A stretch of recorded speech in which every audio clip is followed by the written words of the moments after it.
नमस्कार दोस्तों, कैसे हैं आप सब? आशा करती हूँ कि आप सब ठीक होंगे। स्वागत है आपका मेरे चैनल अनंत आशीर्वाद में। भगवान आप सब पर अपना अनंत आशीर्वाद बनाए रखें। आप सबने संकट मोचन का नाम तो सुना ही होगा।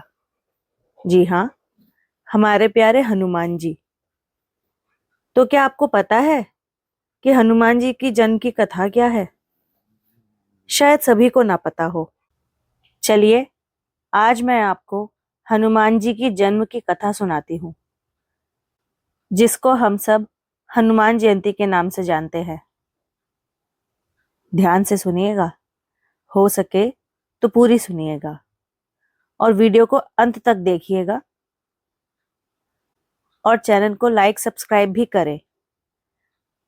अपना सुझाव कमेंट बॉक्स में जरूर बताएं तथा अपने दोस्तों व परिवारजनों के साथ शेयर भी करें। चलिए आरंभ करते हैं। 8 चिरंजीवियों में भगवान हनुमान एक हैं। उनकी विशेष कृपा पाने के लिए हनुमान जन्मोत्सव का दिन बेहद खास है। इस दौरान भक्तों द्वारा की गई सच्चे मन से पूजा बेहद फलदायी होती है। हनुमान जी के विशेष दिन पर देश भर में मंदिरों में पूजा पाठ व भंडारों का आयोजन किया जाता है। साथ ही उनके जन्म से जुड़ी कथाओं का भी पाठ किया जाता है। यदि आप हनुमान जी के जन्म की कथा सुनना चाहते हो तो यह वीडियो आपके लिए लाभदायक है। हम आपको बजरंगबली के जन्म से जुड़ी पौराणिक कथा के बारे में विस्तार से बताने वाले हैं।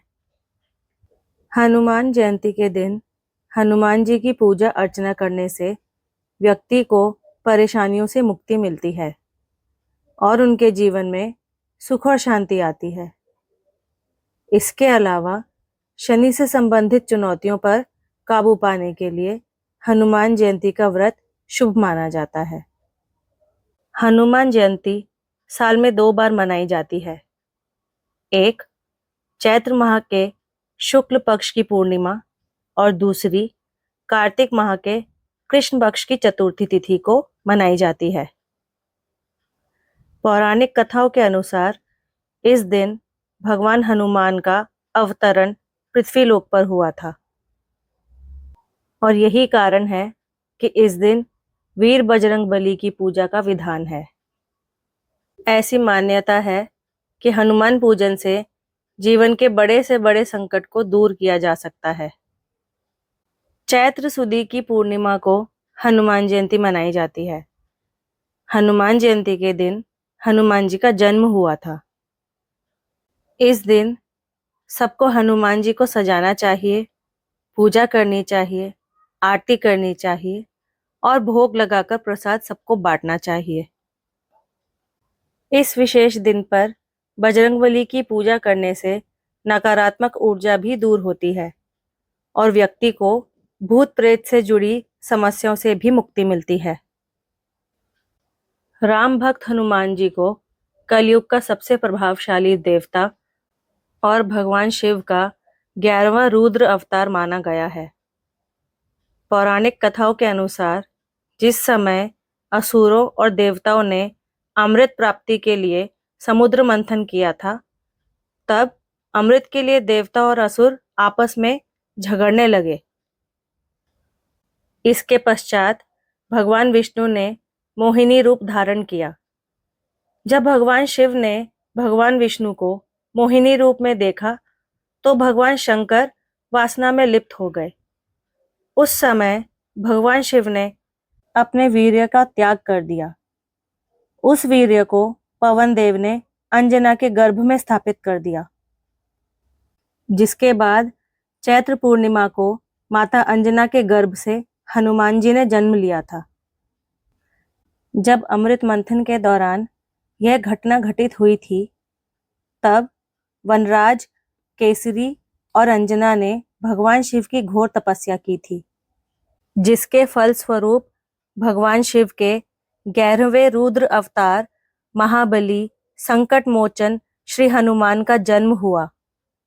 वनराज केसरी और माता अंजना की तपस्या से प्रसन्न होकर भगवान शिव ने उन्हें वरदान दिया था कि वह अंजना की कोख से जन्म लेंगे।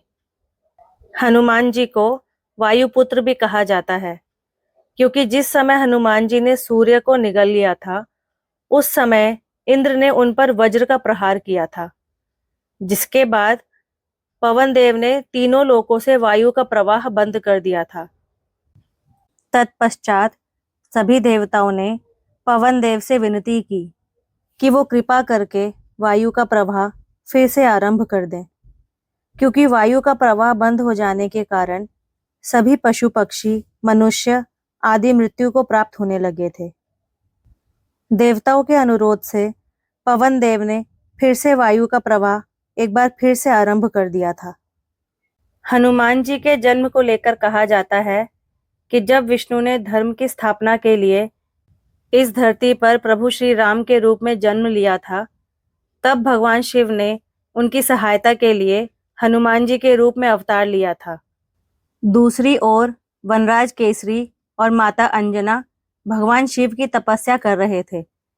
उस तपस्या से प्रसन्न होकर भगवान शिव ने केसरी अंजना द्वारा वर मांगे जाने पर उनकी इच्छा अनुसार उन्हें एक ऐसे पुत्र की प्राप्ति का वरदान दिया जो बल में रुद्र की तरह बली, गति में वायु की तरह गतिमान और बुद्धि में गणपति के समान तेजस्वी हो।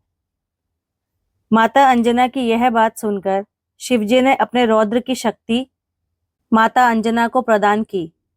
बाद में यही शक्ति माता अंजना के गर्भ में प्रविष्ट हुई और श्री हनुमान का जन्म हुआ। तो दोस्तों, यह थी हनुमान जयंती से जुड़ी उनकी जन्म कथा। धन्यवाद। जय बजरंगबली।